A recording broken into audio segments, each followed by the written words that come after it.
Hey everyone, this is the Heroes Podcast. We're back again, and we have Wendy here from Australia. Wendy Corner from Australia, who's in Europe now. How are you?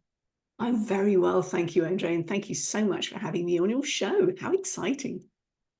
It's very exciting. And before we jump in and dive into your story, I wanted to intro you so everyone knows who is my guest today. So, Wendy is a founder of Your Words Have Power, transforms business authors and TEDx hopefuls into captivating speakers. With 30 years in speech pathology and a role as a TEDx speaker coach, I might need you. Wendy's unique framework connects body, mind, and spirit. Now based in Perth, not today in Not Perth, today. she is drafting her book, My Life with 20 kgs, while empowering voices globally through her from hashtag from page to stage podcast. Wendy specializes in helping business owners unlock clarity, abundance, and a purposeful life. Oh, I'm so excited. Do you want to tell us, Wendy, about, well, the past when you may have had some struggles? Take us back into the past and tell us where you come from, your background, and Mm, what's been maybe difficult in the past. certainly, certainly. Well, you've heard that there's 30 years almost of speech pathology under my belt. You can hear from the accent also that I'm not Australian. I'm actually from the UK. And I worked primarily in the UK as a speech pathologist in England and Scotland. And that was where I happily envisaged myself for the rest of my days. Except a couple of things happened. My husband was mentally unwell for 15 of the 20 years we were married, and his world continued to shrink and kind of took me with it. So when he passed away very suddenly, I came home from work to find him dead. He was slumped in the chair. He'd had a major heart attack. That really was the first day of the rest of my life. And in fact, I actually said that out loud when I found him. So it was one of those moments. That changed everything because no longer was I a wife, a carer, and as I described it, having the life sucked out of me. So there were all sorts of issues around, yes, the pain, the grief, the anger, the usual wonderful concoction that you go through with grief. But there was also relief and then guilt, because that's not something I could share openly. Those of your audience who know the British way of conditioning is that, stiff upper lip, dignity at all times, don't air your dirty laundry in public, don't speak ill of the dead, all of that jazz. Now, I'm not speaking ill of the dead, but I didn't feel I could share that relief at his passing with the wider world, because that would then mean teasing into some of his issues, and that wasn't my job to do. That was his journey, and I didn't have his permission to share that. So that's largely been a bubble that we've had to keep, or a box, if you like, that his story has had to be kept firmly in that box. I don't have his permission. I'm not prepared to open that up. Not to the wider world, anyway. So then, a few years later, I migrated to Australia, which was very exciting, as a speechy. And I was working for a firm who very kindly paid for my sponsored visa and then my permanent residency. Part of my permanent residency was that I had to work for them for 2 years. In that time, I became persona non grata, and they looked for a way to get me out. I was asking too many questions like, why are we doing this? And I've grown up in the NHS. I know how the NHS works. Is this way of doing things, is this Australian, or is this particular company? It seems my questions were not welcome. And there was a bit of constructive dismissal in there. I could have gone for a legal case. I had a legal case to answer. but it wouldn't have changed what they were doing. Perth is an incredibly small city when people start talking. And as it happened, I didn't work as a speechy again. But that was the end of my speechy career. So I then became, how I describe, a reluctant entrepreneur, using my skills in the voice production, in the linguistics, in the whole way of communicating, to then work with speakers to get them onto stages. And by stages, I don't just mean the raised platform with the microphone, but now with the advent of podcasts, hello, excellent staging post, every pun intended, to get to that live stage. Getting comfortable with appearing on camera is your first step, because that's just a one-on-one conversation. Anyway, that's for down the track. So here I am now, a reluctant entrepreneur, not really having a clue what I'm doing in business, just about getting where I know where I'm going, and then COVID hit. Real life went into suspension, as we all remember that one, and then there was the pivot of having to get on camera. And at this point, I hadn't clocked that one. That's where things changed. That's where things have moved on. And hey, I'm talking to you in Hungary. I happen to be in the UK at the moment, but in the last 5 months, I've lived in 10 different places. So I am literally of no fixed abode. That's given you an update of how I've got to here. Anything else you'd like to know? Because I've given you a lot. How amazing. I relate to your journey and living in Australia, which I had been doing for the last 12 years, and now moving to Europe. We did travel around for about a year to find out where we want to settle. But I'm thinking, how could you have been dealing with your you still haven't talked about your husband's things? Like is that a taboo? And I don't want to ask about it if you feel uncomfortable, but you still haven't shared any of that to the world? Is that not to the wider world? No. I've shared that he was mentally unwell. I've shared that he had stress and anxiety, but the finer details, it's not my place to tell the world. That was his journey, and the reason I got sacked was apparently breach of confidentiality, which it wasn't. But so I'm very aware of the confidentiality element, and he was adamant he didn't want his photograph taken, and so I very gently only shared specific photos that included me as well. So I've kept that for him out of respect for his wishes, and it's been shared with specific people, but even close family don't know half of what went on. So yeah. I was wondering why you were telling us the story in Australia, just referring back to what happened there. Have you ever thought about how or why that happened? Like I as you know, my audience and myself, I'm always looking at it from that self-worth perspective, self-image. Yes. And I'm wondering whether you have been reflecting or investigating how you have attracted that experience. Why would have had that happen, or how has that come about? Oh yes, and how? Because what I've neglected to tell you is that within the 2-year window that I had to work for this company by law, and they'd let me go after 15 months. So I still had, I had 15 months still to go on my 2 years. I couldn't go and work for anyone else because my visa was attached to that company. So you'll understand the ATO, the Australian Tax Office. Any earnings, if they didn't come from that company, hello, I'd be on the next plane out of there. So I had to keep my head down. I could not work for anyone else. And oh boy, in this time is a time for reflection. Like, WTF, what's happening and why?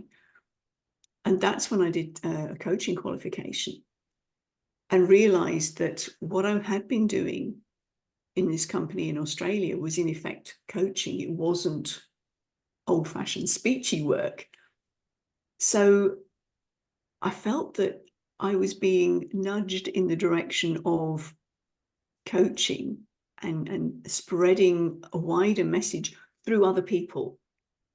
I worked out over the, as I said, almost 30 years of clinical work, I'd worked with about 5,000 individuals, plus their ecosystems, because it's never about the one person, it's always about communication, as you know, is something that happens in situ with other people, two-way process.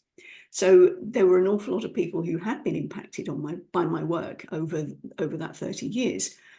But now if I'm working with and through speakers who are talking to a much wider audience, my impact, I described it once as grandma ripple maker.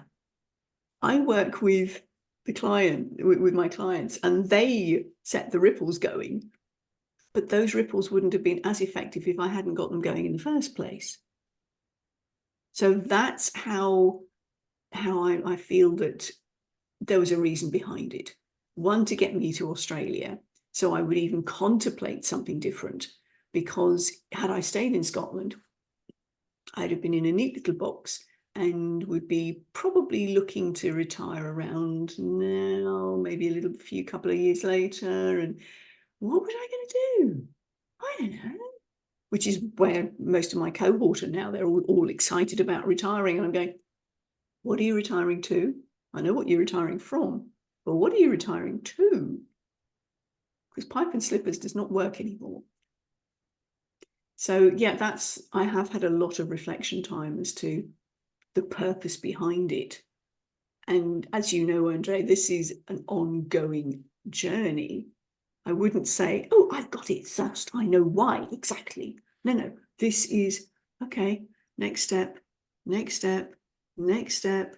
Where are we off to now? Wonderful. It's more of a revelation, I believe. I call it journey of the soul. Some people, call it all other ways, but I think it's self-discovery. And Yes. and well done for doing all of that. I wanted to find out, through that self-reflection, what has been the key aspects or the key factors of maybe the wake up, or waking you up to new realities, or why you are here and how you can make most of your, let's say, gifts and talents in the world. What has been the most impactful things that happened to you? Sure. Well, I mean, the circumstances were such that they jolted me out of I call it familiar zone, not comfort zone, because it was not comfortable, but it was familiar. I knew the boundaries of our little rut. Without that, I would have still, as I said, still been in Scotland, still been a speechy. The reflection, what's really sort of done the job, change of environment, change of job. I was then working with a coach who, with some very skillful archaeology, for want of a better word, uncovered what I call an internal script. Some people call them limiting beliefs. I don't. I call them internal scripts, because sometimes they're really positive. But this that I had not recollected, it had been buried for over 50 years, that when I was 2, I had to have surgery on my finger. Now, back in the 1960s, parents were not allowed to stay in hospital with their children. They were considered to be in the way, and it would be too distressing for the children to have their parents there. Really? Okay. So my earliest memory that came back to life, if you will, was of this little 2-year-old standing on one side as the double doors closed. Remember the big round windows that I couldn't see out of. and me shouting and screaming for my mother on one side, and mum not coming for me because she couldn't. She wasn't allowed to. Now, as an adult, I can appreciate that poor woman was in a real wrecked state, because how could she leave her little baby? But she couldn't come to me. Me, developmental stage of 2, inevitably thought it was my fault. So the decision I made and the script that I ran through my life was, my voice doesn't matter. Everybody else's does. Because obviously everybody else was getting the attention and I wasn't. How powerful that is. Script prompted me to be a speech therapist, because I didn't want other people to go through that same situation that I did and feel their voice didn't matter. So in that respect, it was a resourceful script. But my voice doesn't matter, that wasn't. I didn't stand up when I was bullied. I didn't make I missed off on opportunities because I didn't put myself forward. I don't matter. So many things were colored, and it was this coach's beautiful archaeology of teasing this out, because I'm still working with speakers, I'm still putting them forward, that their voice matters. And she said, yeah, but Wendy, you're still running the first bit. Your voice doesn't matter, really? You need to get out and spread the word on what you're doing and how you've changed. And that's why I now do much more speaking myself. So yes, that was what really prompted it. I really love that that reflection, and you may or may not know that I do very familiar or similar internal script digging up and do away with and releasing a lot of limiting beliefs that has been keeping most of my clients in prison for decades, almost in the prison of their mind. Yes, and absolutely. That's what really excites me, and how much you can now see the past as you are now, freeing yourself today, your voice, and helping others to have their voice back. How about, do you want to tell us, how did you make that shift from these revealing, probably coaching sessions, finding out these limitation that has been running your life, to then helping others to have their voice out and change the world as best they can? If I can remind you that script had 2 parts. Everybody else's voice mattered. My voice didn't. This bit, the everybody else's voice matters, has always been part of me. So I've always been in that helping role of getting other people's voices out. The shift came in me accepting that my voice mattered, and that I was going to put myself forward for doing speaking gigs. I spoke at Cambridge University last week. That would never have happened a few years ago. I'm applying to do podcasts like yourself, like your wonderful show. An audience, Andre is very good at what he does. That archaeology, as I call it. Please do go and look at his work and really consider. He's a great example of it. Check out his website, because I know a few of those people and I know where they've come from. So absolutely, Andre, thank you for what you're doing. So yes, it was that first part, the my voice doesn't matter. That is still a daily conversation with myself, and the echoes of that old voice are still there. But I'm far more aware of them now. And I can go, go on. That's the older version. This is me now. And this is what I'm now telling myself. My voice matters. Everybody's voice matters. It's not that mine doesn't, theirs does. Well, such a great example. I always been talking about what are you telling yourself? Because if that internal script and that sometimes it's spoken out or internally Mhm. changes, then reality shifts. Sometimes slowly, sometimes through voices talking back. I love I love to mute them forever or do send them away to someone else. So Yeah. people have just one empowering voice inside their head that go for it. You can have this, the fame, money, all of that. But do you want to tell us how? Because this really got my attention that you still have them sort of nudging you or whispering their old voices. Um, did you find them recently to go fainter and fainter, or they just Mm. hanging around and they still have their old stories and you could just disregard them? Or what is your experience? Sure, sure. Well, a friend of mine who was there at Cambridge last week, because it wasn't my finest hour, I'll be perfectly honest, but an ideal teaching moment for work with my clients. She said to me, "Is the itty bitty shitty committee working?" Yes, because it wasn't just the one voice. That I think that wonderful phrase, the itty bitty shitty committee. Forgive me, audience, if you're offended by the words here. But it encapsulates the fact that it may be not just one voice. If, as you've grown up, you've heard criticism from various different people, you've been shut down, you've been put down, you may hear the voice of a teacher, you may hear the voice of a parent, you may hear the voice of a grandparent, somebody who was significant in your life.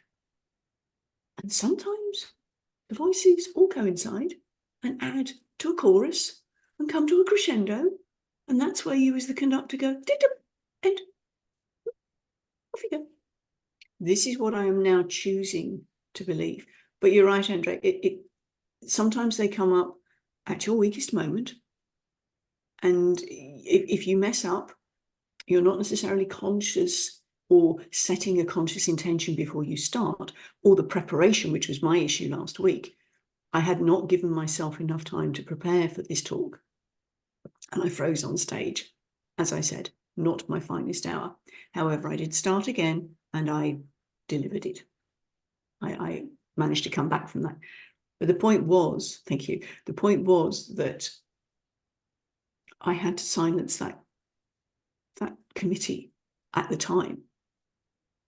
Once I got off stage, oh boy, were they back in with a vengeance. And again, that's where the event manager said to me, "What would you say to your clients at this point?"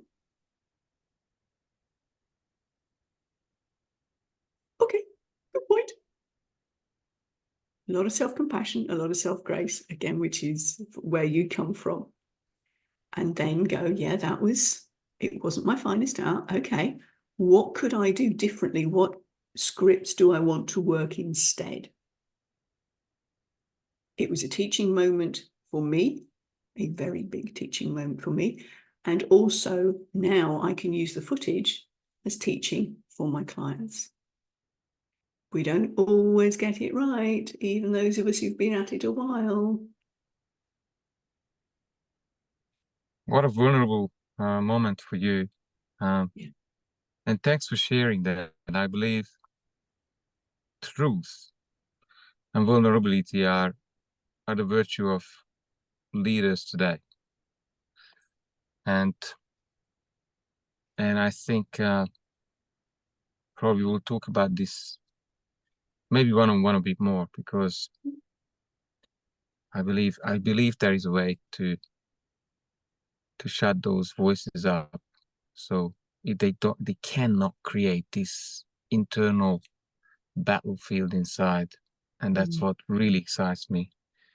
So how do you see yourself? going forward, let's say if things went well for you, Wendy, in the next 5 years,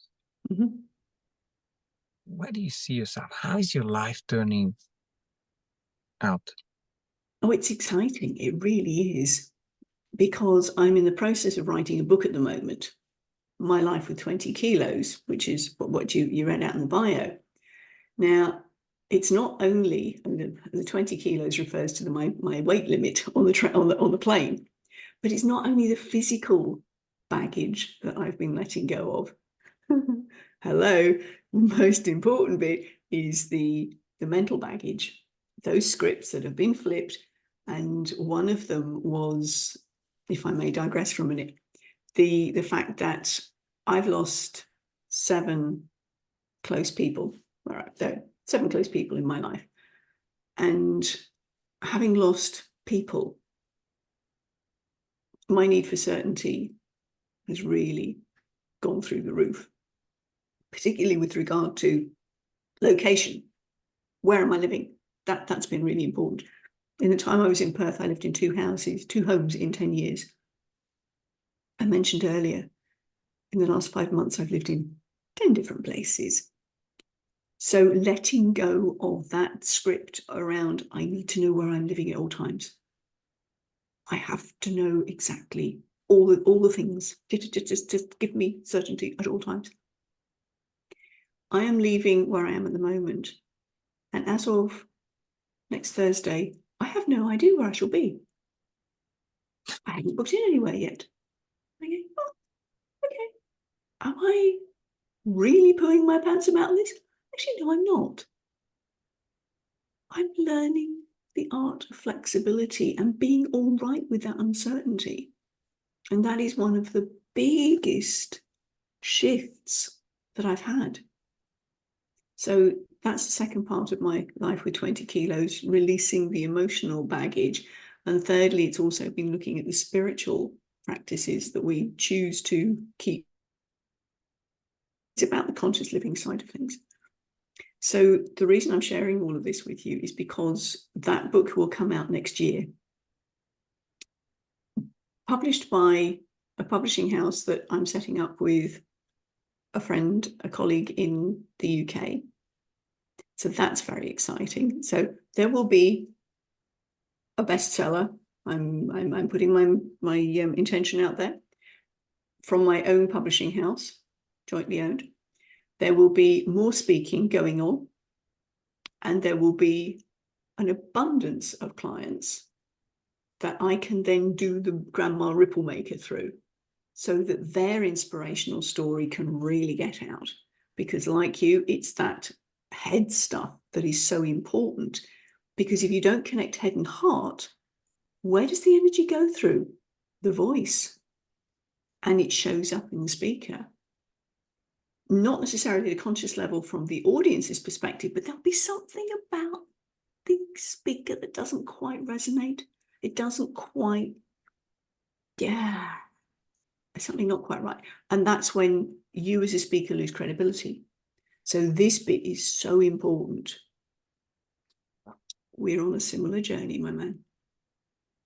We are. And that really resonated with me when you said you lost 7 people. And how it's unbelievable because I counted 7 people in a space of 5 years. And these are the people who pretty much brought me up in my family. They all checked out, obviously, for some odd reasons, sickness, illness, all of that. And I think it contributed to my transformation as well, to have a completely new view on life. And then, as you said, the conditioning to uncertainty, I must have overdone that, and I'm pushing people out of their comfort zone. But probably my favorite pastime is traveling around with a caravan, where the only place I know I'm going to sleep is not the location, but at least that small, caravan, wherever that is, when they are not kicking me out from that place because I don't plan it too much. Yeah. But well done, Wendy, for being so resourceful and resilient to start and change how you live your life. And I want to celebrate you for all of these things, because most people would be a psychological case for the rest of their lives, never be able to come out and make something out of all of these experiences. You see a lot of them are stuck. Do you come across them? Oh, yes, absolutely. I could never. Really? Yeah. So let me ask you one more thing, because this is one where I obviously have a lot of experiences, but what do you think, where comes, well, they are stuck, then there's the awareness comes that they are stuck in some kind of patterns, as we know, or limitations that could actually, impede their speaking career. Yes. And then that point where they really take ownership and they do whatever it takes. How do you see that journey? Because I believe that's to do with authenticity and really having a life of wonder and joy. How do you see this? Well, the authors, the entrepreneur, the business author, the entrepreneurs that I'm working with, they got a message to share.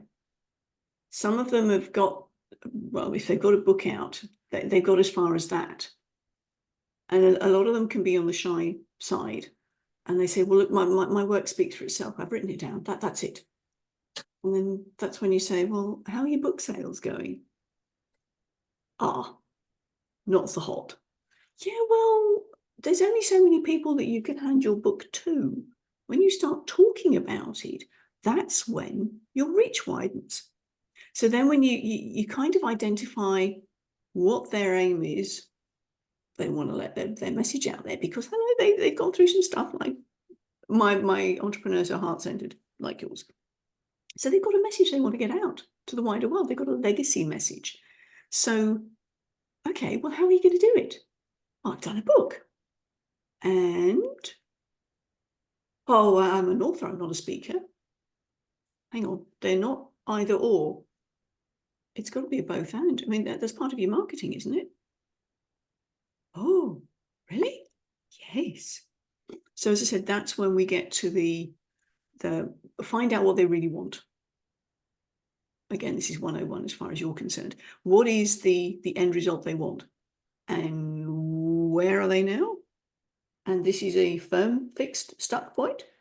So do you see yourself getting to there?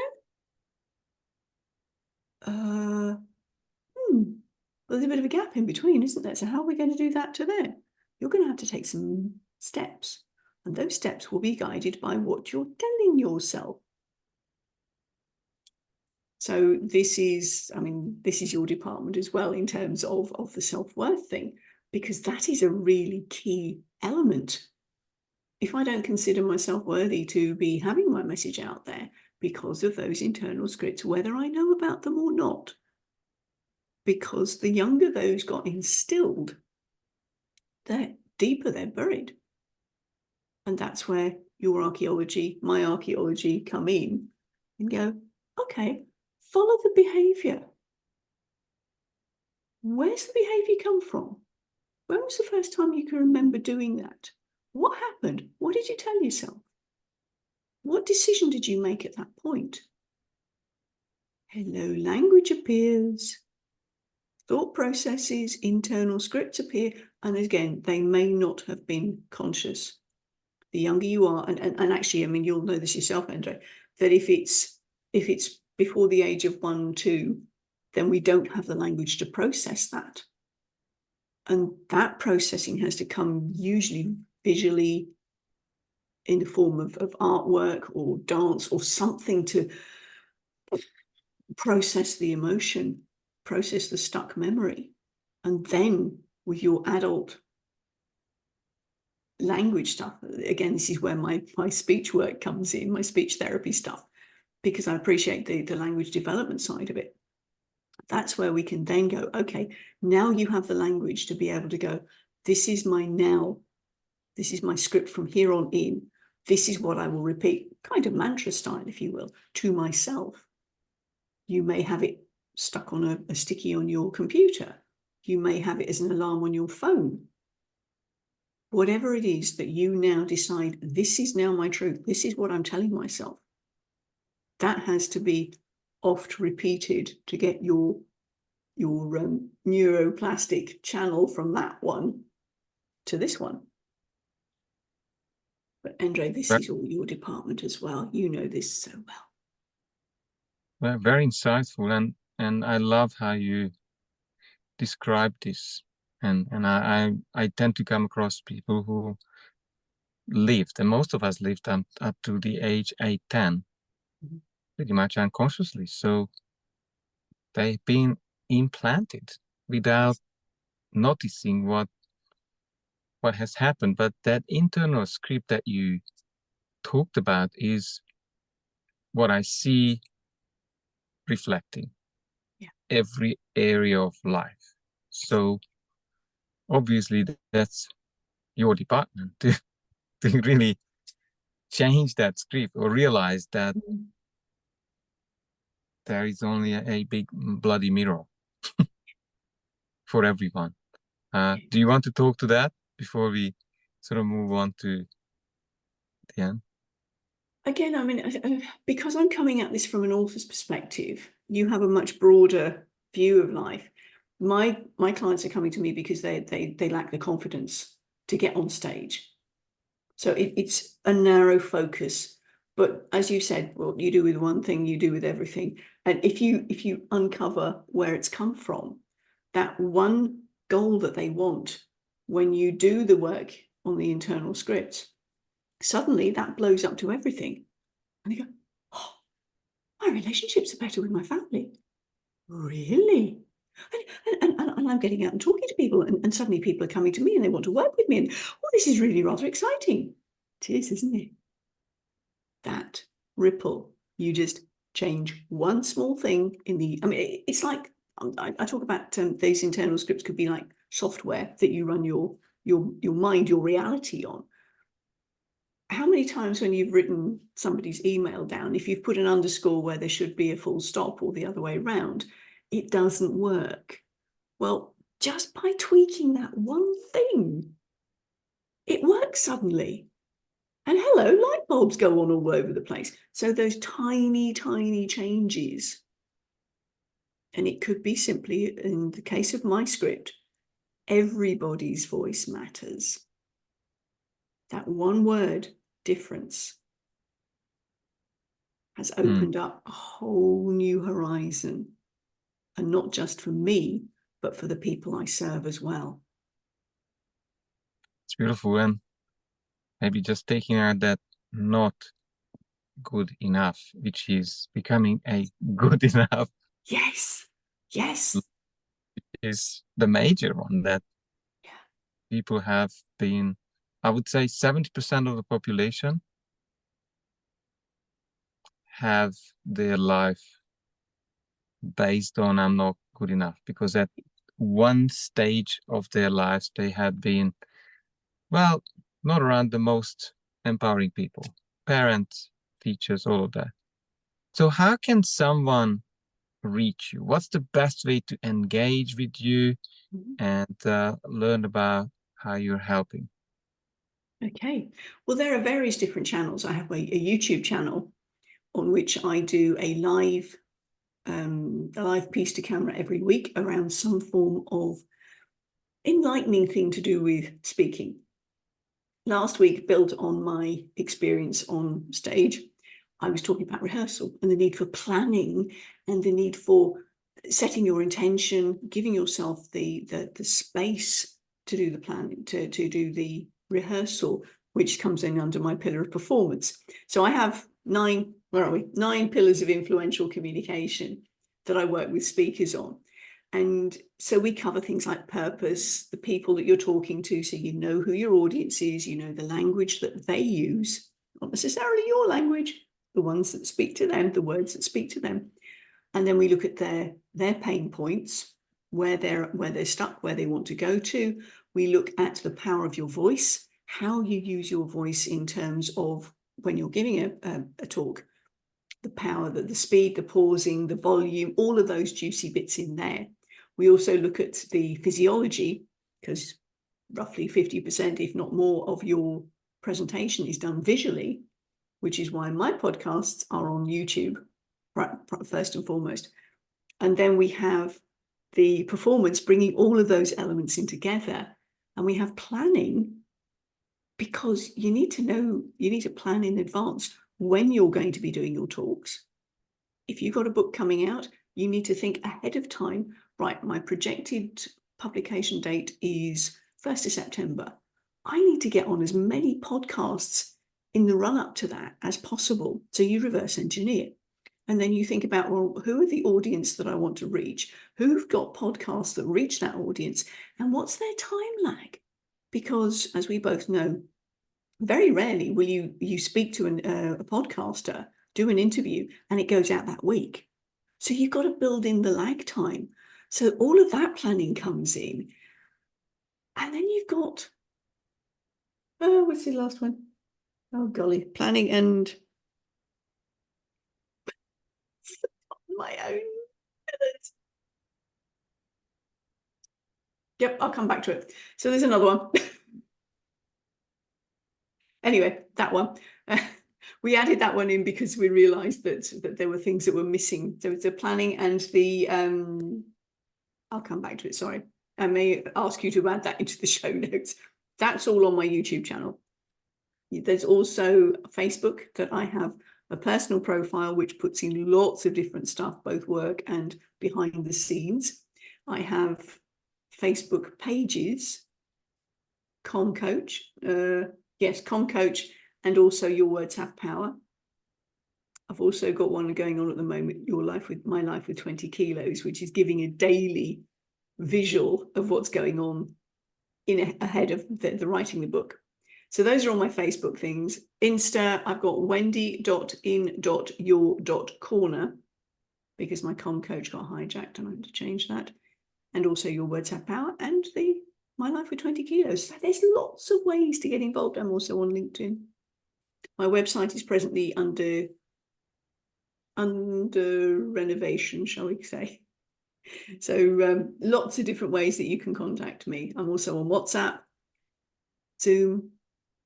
We can connect in so many different ways. Well done for sharing that. I will have it all under the video. So what would you say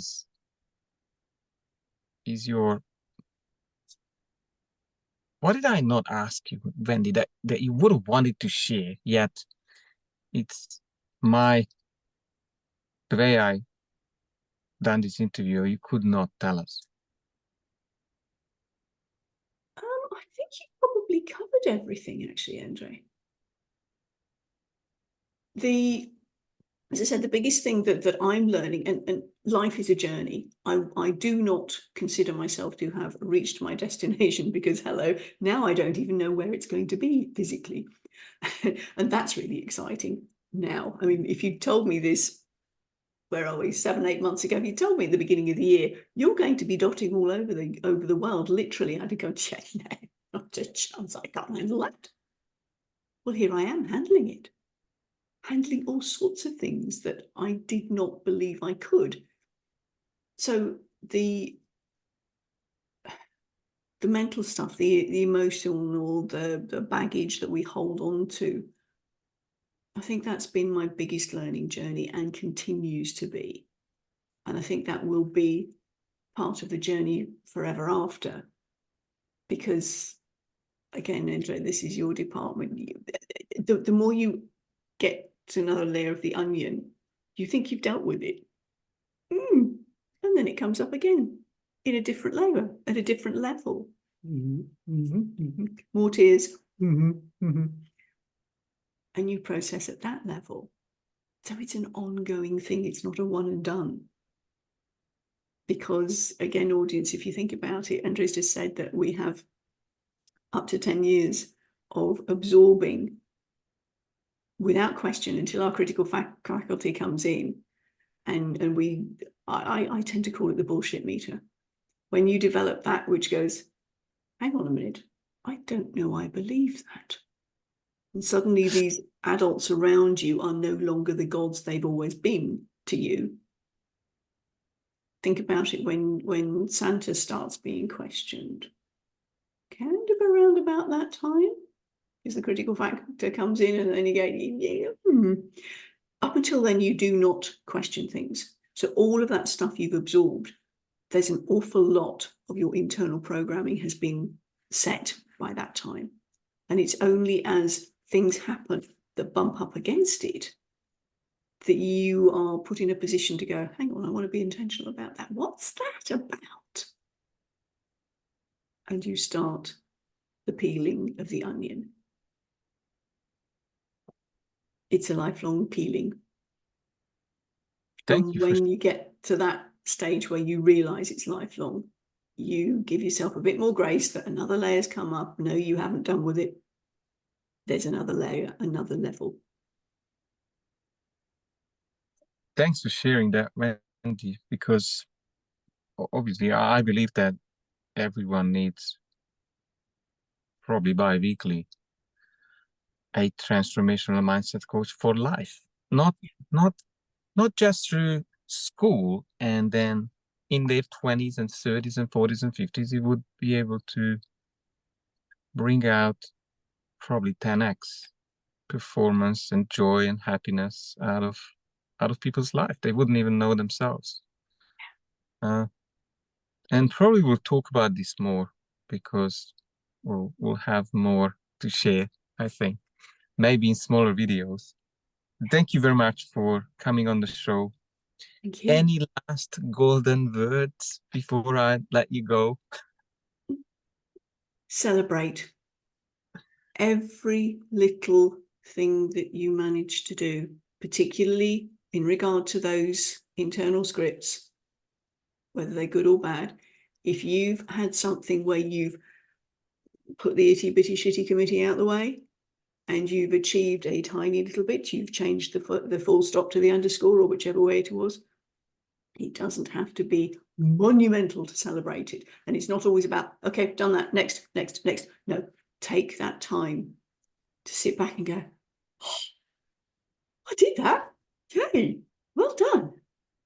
Because those inch stones, as a friend of mine calls them, add up to the milestones. You don't need to wait until you end to the end point before you do the celebration, because you get the dopamine hit and it gives you the sense of progression and you want to go the next level. Wendy, thanks for sharing that. And guys, you've heard, she is the master of your voice, make difference in the world. And reach out, engage, and probably I will follow most of your content now because I needed this too. Thank you very much. Thank you so much, Andre. I've really appreciated being on your show. Thank you. Thanks.